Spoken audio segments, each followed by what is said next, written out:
Africa Newsroom pour la deuxième partie. Nous sommes toujours en compagnie de Gilbert Bawara, ministre de la fonction publique, du travail et de la réforme administrative du Togo. Patrick Boyo, juriste et enseignant en droit public, et de notre éditorialiste Jean-François Kondi-Kombé. Tout de suite, le dossier du jour.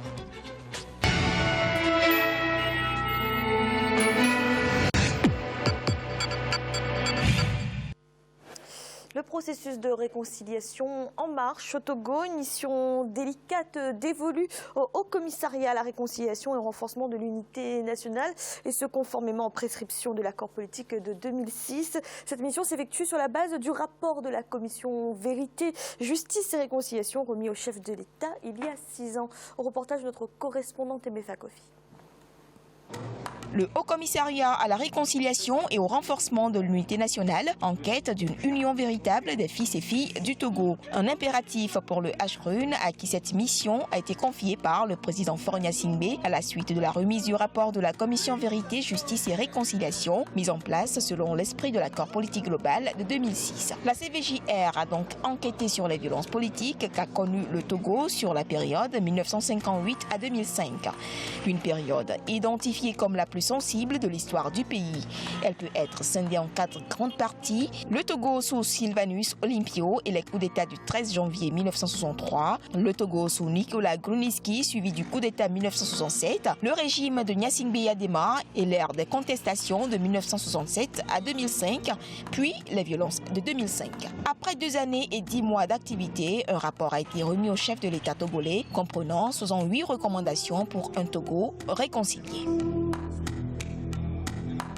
Dans sa mission de réconciliation, le HRUN a entamé depuis le 24 mars 2017 la mise en œuvre du processus de réparation des victimes de violences politiques de 1958 à 2005. La première phase prend en compte les événements de 2005. Cette phase de réparation est déclinée sous 5 différentes formes. Il y a ce que nous appelons les restitutions, c'est-à-dire tous ceux qui ont été dépossédés de quelque chose, notamment de liberté, de biens, de nationalité et autres, qui existent toujours et qu'on peut leur restituer, ça va leur être restitué.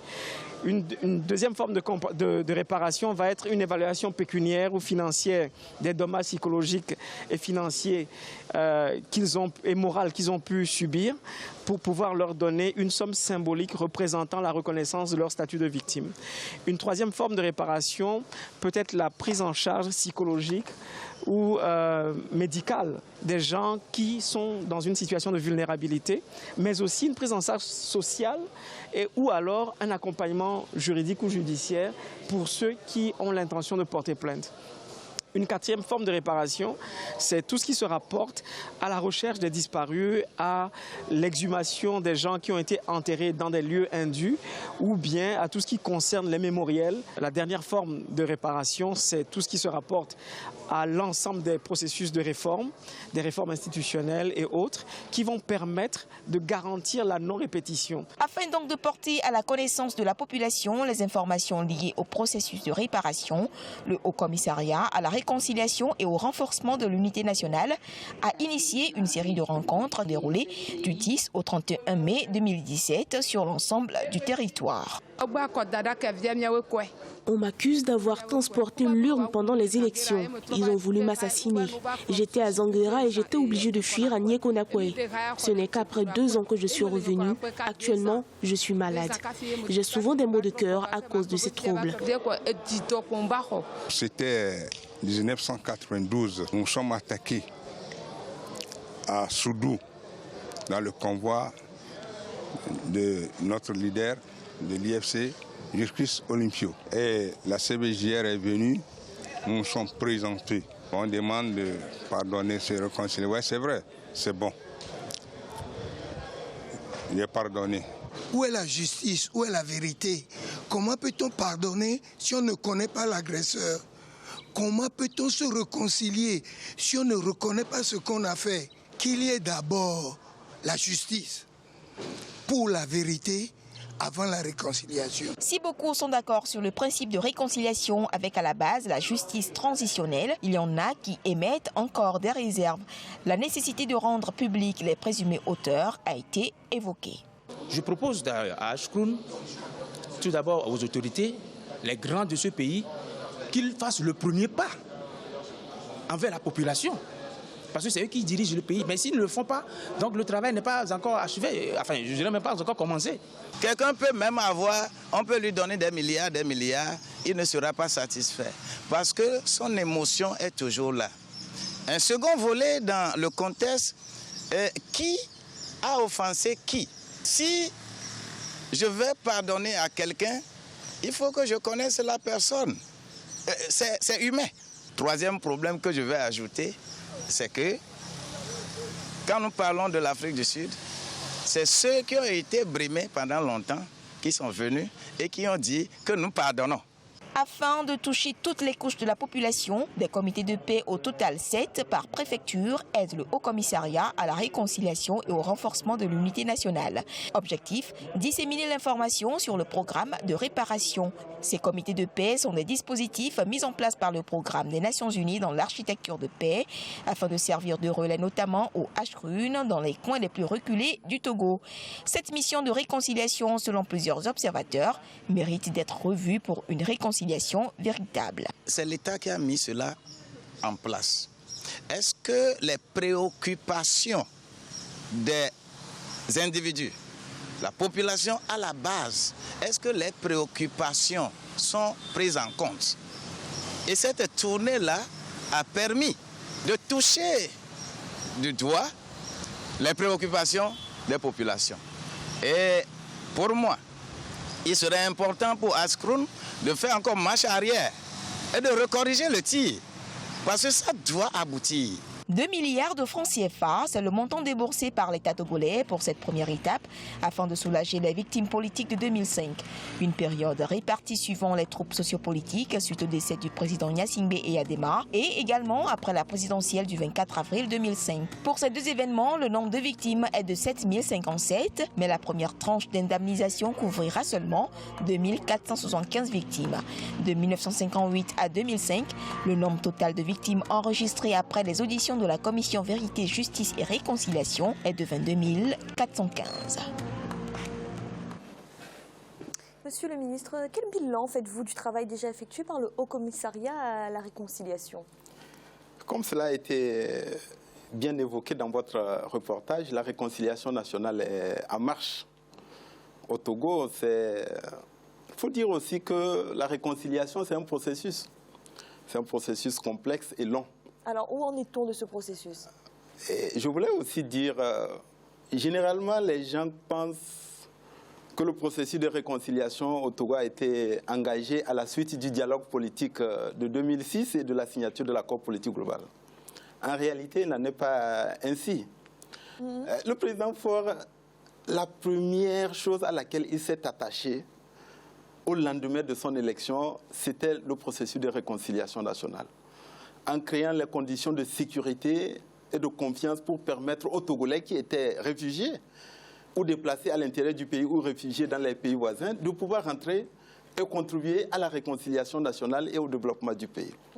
Deuxièmement, il a, avant même le dialogue politique, mis en place une commission de réflexion sur la réhabilitation de l'histoire nationale. Très rapidement pour identifier les épisodes de notre histoire qui posent des difficultés, voir les femmes et les hommes qui ont apporté une contribution éminente depuis les années d'indépendance, 1960. Et donc ce Haut-Commissariat aujourd'hui, c'est un peu l'achèvement de tout ça? Exactement.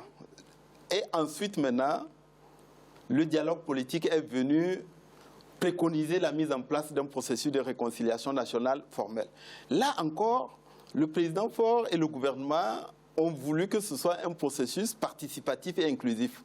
Voilà pourquoi à l'époque j'étais ministre de la coopération. J'étais allé voir la haut-commissaire aux droits de l'homme, Madame Louise Arbour, pour lui dire que nous souhaitions que les Nations Unies nous accompagnent et qu'il y aurait des consultations des populations, des chefs traditionnels, des autorités religieuses, des organisations de la société civile et des partis politiques pour voir comment la population elle-même concevait ce processus. Aujourd'hui, quel bilan faites-vous de tout ça? Aujourd'hui, le processus avance.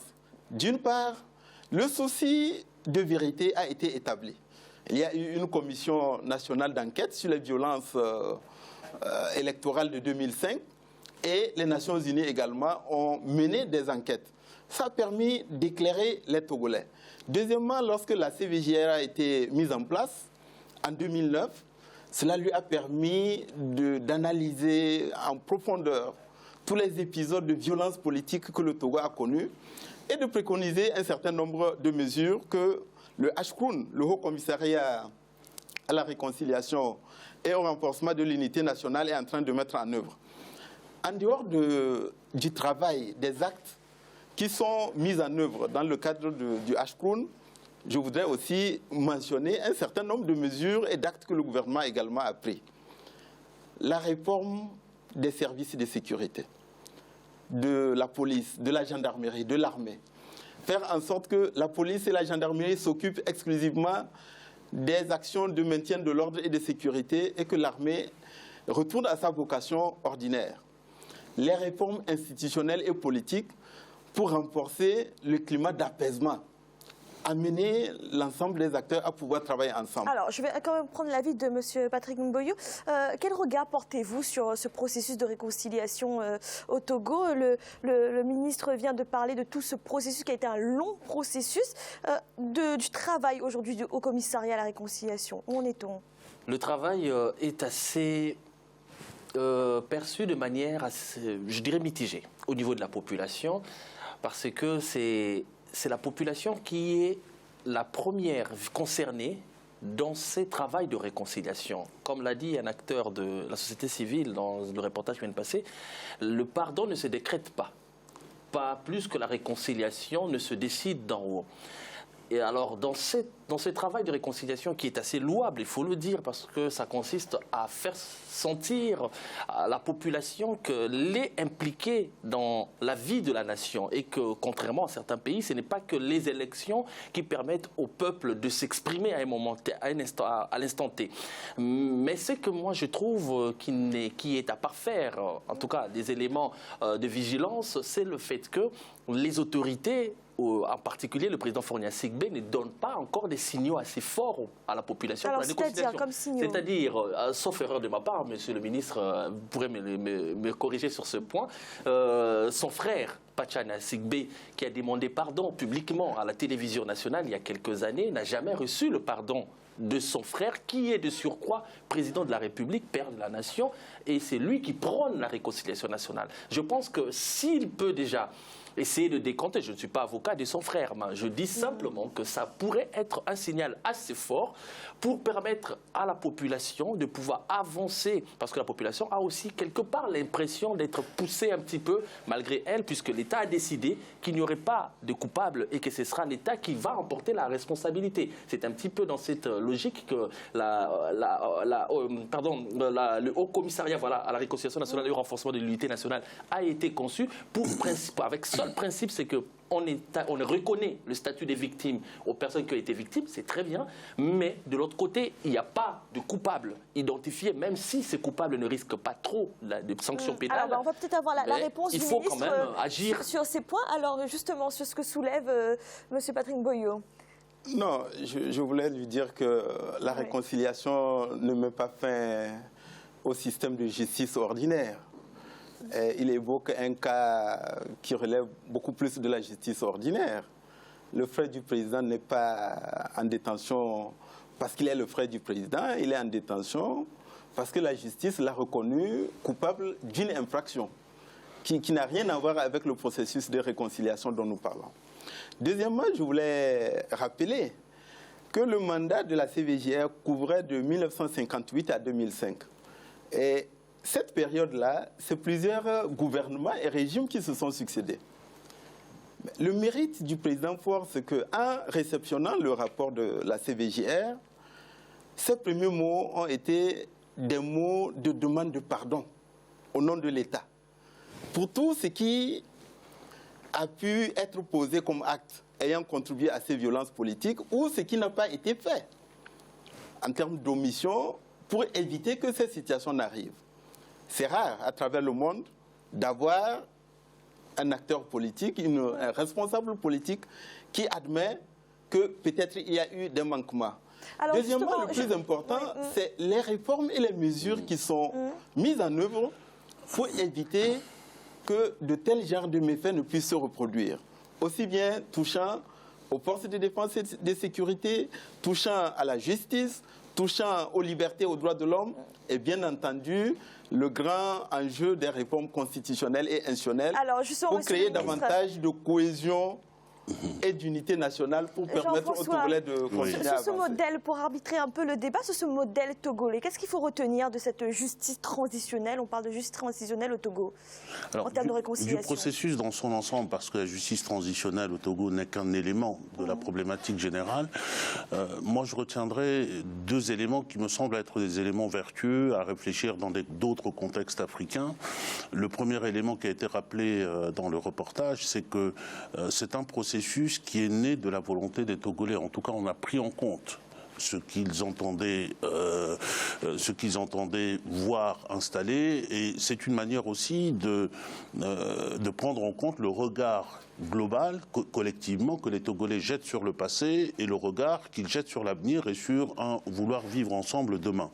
Et ça, c'est un élément qui me semble être extrêmement important quand on regarde d'autres contextes africains où cet élément-là, généralement, n'existe pas et où on est dans une sorte de tête-à-tête entre certains groupes qui sont identifiés comme étant ceux qui doivent déposer les armes ou ceux qui auraient commis des méfaits et les gouvernements en place. Le deuxième élément qui touche toujours aux victimes, je pense que c'est l'importance qui est donnée aux victimes et je ne reviens pas sur ce qui a été excellemment présenté dans le reportage, tout le dispositif de réparation. La réparation est un élément extrêmement important de la mémoire individuelle et de la mémoire collective et que ça soit pris en compte, c'est un élément aussi à méditer dans d'autres contextes africains.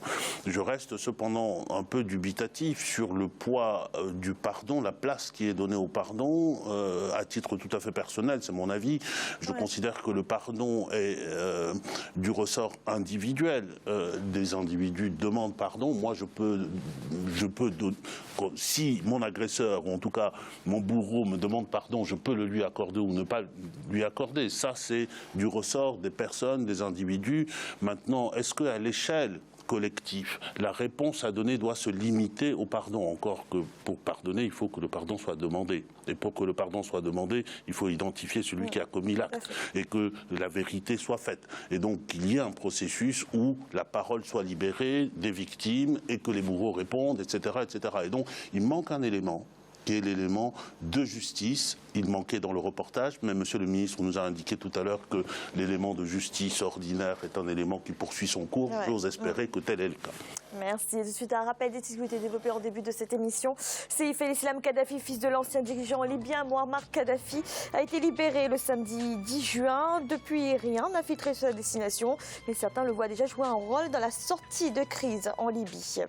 Et la session du Conseil des droits de l'homme des Nations Unies a eu lieu ces 14 et 15 juin à Genève, en Suisse.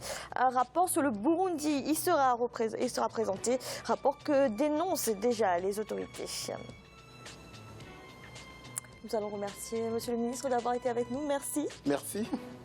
Et nous allons marquer une nouvelle pause dans cette émission dans un instant, la troisième partie de l'Africa Newsroom. À tout de suite.